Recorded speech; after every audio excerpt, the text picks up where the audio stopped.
ಈ ರೀತಿ ಹಾಕೊಂಡ್ಮೇಲೆ ಇದನ್ನೇನು ಮಾಡಬೇಕು, ಈ ರೀತಿ ನಿಮಗೆ ಮ್ಯಾಕ್ ಥ್ರೆಡ್ ಬಂದ ಮೇಲೆ ಹೇಳ್ತೀನಿ ನೋಡಿರಿ, ಈ ಕಡೆ ಅಪೋಸಿಟ್ ಸೈಡ್ ಮಾಡಬೇಕು ಅದನ್ನು. ಈ ಕಡೆ ನಮ್ಗೆ ಎಷ್ಟು ಬೇಕು, ಭಾಳ ದೊಡ್ಡ ಬೇಕಂದ್ರೆ ಸ್ವಲ್ಪ ದೂರ ಹಾಕೋರಿ, ಸ್ವಲ್ಪ ಮೀಡಿಯಮ್ ಬೇಕಂದ್ರೆ ಮೀಡಿಯಮ್ ಹಾಕೋರಿ. ಇದು ಮೀಡಿಯಮ್ ರೀ, ನಾ ತೋರಿಸಿದ್ದು ಅಷ್ಟನ್ನು ತೋರ್ಸಾಕತ್ತೀನಿ ನೋಡಿರಿ. ಮತ್ತು ಹೊಳೆ ಸೂಜಿ ನೋಡಿರಿ ಇಲ್ಲಿ ಸಿಗಿಸ್ತೀನಿ ರೀ, ಇಲ್ಲಿ ಒಳಗೆ ಹಾಕ್ತೀನಿ, ಹೊಳೆ ಅಲ್ಲೇ ತೆಳಗಂದನೇ ಮತ್ತೆ ಹೊಳೆ ನೀವು ಈ ಸೂಜಿನ ತೆಳಗಡೆ ಹಾಕಿ ಈ ಕಡೆ ತೊಗೊಂಬರ್ಬೇಕು. ಏನು ನಾವು ಮೇಲೆ ತೊಗೊಂಬಂದಿದ್ವಲ್ಲ ಅಲ್ಲೇನ ತೊಗೊಂಡ್ಬರ್ಬೇಕು ನೋಡಿರಿ. ಈ ರೀತಿ ನೋಡಿರಿ. ಈ ಮತ್ತೆ ಹೊಳೆ ಇನ್ನೂ ಒಂದನ್ನು ಹಿಂಗನ ನೋಡಿದ್ರಿ. ಸೇಮ್ 2 ಸಲ ಹಾಕ್ರಿ ಸಾಕು ನೋಡಿರಿ. ಇದು ಸಾಕಷ್ಟು ದಪ್ಪಾಗೆ ಬಂದೈತ್ರಿ ನಮ್ಗೆ, ಸಾಕ್ರಿ ಅಷ್ಟು ಮಾಡಿದ್ರೆ ನೋಡಿರಿ. ಈಗ ಎಷ್ಟು ಇದು ಓಪನ್ ಐತಲ್ಲ ರೀ, ನಾವು ಸೀದಾ ಹಾಕಿದ್ರೆ ಅಂದ್ರೆ ನಿಡಲ್ ಬಟ್ಟೆ ಒಳಗೆ ಸಿಗೋ ಚಾನ್ಸಸ್ ಇರ್ತೈತೆ. ಅದಕ್ಕೆ ನಾನು ನಿಮ್ಗೆ ನೋಡಿರಿ, ಈ ಥ್ರೆಡ್ಡನ್ನು ಏನು ಮಾಡ್ಬೇಕು ರೀ, ಈಗ ಈ ಬಟ್ಟೆ ಒಳಗೆ ಹಿಡ್ಕೋಬೇಕು.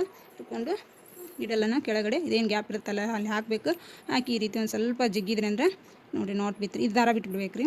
ಹೊಳ್ಳಿ ಮತ್ತೆ ದಾರ ಈ ರೀತಿ ಹಿಡೀರಿ, ಮತ್ತೆ ಅವಳ ಥ್ರೆಡ್ ನಿಡಲ್ ಇದನ್ನು ಹಾಕಿರಿ, ಸೂಜಿನ ಹಾಕಬೇಕು ಕೆಳಗಡೆ ಹಾಕಿ ನೋಡಿರಿ. ಈ ರೀತಿ ನಿಡಲ್ ಜಗ್ಗಿ ಬಿಡ್ತಿರಲ್ಲ, ಈಗ ಬಂದಮೇಲೆ ಇದನ್ನು ಬಟ್ ತೆಗೆದ್ಬಿಡ್ರಿ, ಮುಗೀತು.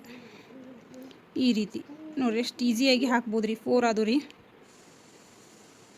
5 6 7 8. ನಿಮಗೇನು ಸ್ವಲ್ಪ ಕಡಿಮೆ ಅನಿಸ್ತದೆ ಇನ್ನೊಂದು ಹಾಕಿರಿ, ಏನು ಪ್ರಾಬ್ಲಮ್ ಇಲ್ಲ. ಜಸ್ಟ್ 8ರಿಂದ 10ವರೆಗೂ ಹಾಕ್ಬೋದು, ಅದಕ್ಕಿಂತ ಹೆಚ್ಚಿಗೆ ಹಾಕಕ್ಕೆ ಹೋಗ್ಬೇಡ್ರಿ, ಸಫಿಸಿಯೆಂಟ್ ಆಗ್ತೈತೆ ನಿಮ್ಗೆ. ಈ ರೀತಿ ನೀವು ಮಾಡೋದ್ರಿಂದ ನಿಮ್ಗೆ ಕರೆಕ್ಟಾಗಿ ನೋಡಿರಿ ಉಕ್ಕಿನ ಮನೆ ರೆಡಿ ಆಯಿತು.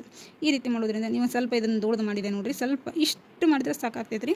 ನೀವು ಯಾವ ಸೈಜ್ ಬೇಕಾಗುತ್ತಾ ಆ ಸೈಜ್ ಒಳಗೆ ಮಾಡಿರಿ, ಏನು ಇದಿಲ್ಲ. ನಾನೀಗ ಉಕ್ಕು ಹಚ್ಚೋದು ಹೆಂಗಂತ ಹೇಳ್ಕೊಡ್ತೀನಿ ಅಂತ. ಉಕ್ಕನ್ನು ಈಗ ಇದನ್ನು ಹಿಂದೆ ನಾಟ್ ಹೆಂಗೆ ಹಾಕೋದನ್ನು ಹೇಳ್ಕೊಡಕತ್ತೀನಿ.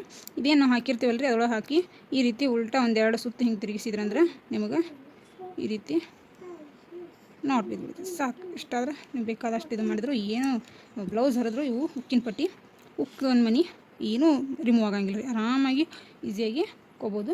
ನಾನೀಗ ನೋಡಿರಿ ಉಕ್ಕು ಹಚ್ಚೋದನ್ನು ತೋರಿಸ್ತೀನಿ. ಉಕ್ಕು ಯಾವ ರೀತಿ ಹಚ್ಬೇಕಂತೇಳಿ ಕರೆಕ್ಟಾಗಿ ನಾವು ಏನು ಮಾರ್ಕ್ ಹಾಕೊಂಡಿರ್ತೀವಲ್ಲ ಅದೇ ರೀತಿ ಒಳಗೆ ಇಲ್ಲಿ ಅರ್ಧ ಕರೆಕ್ಟ್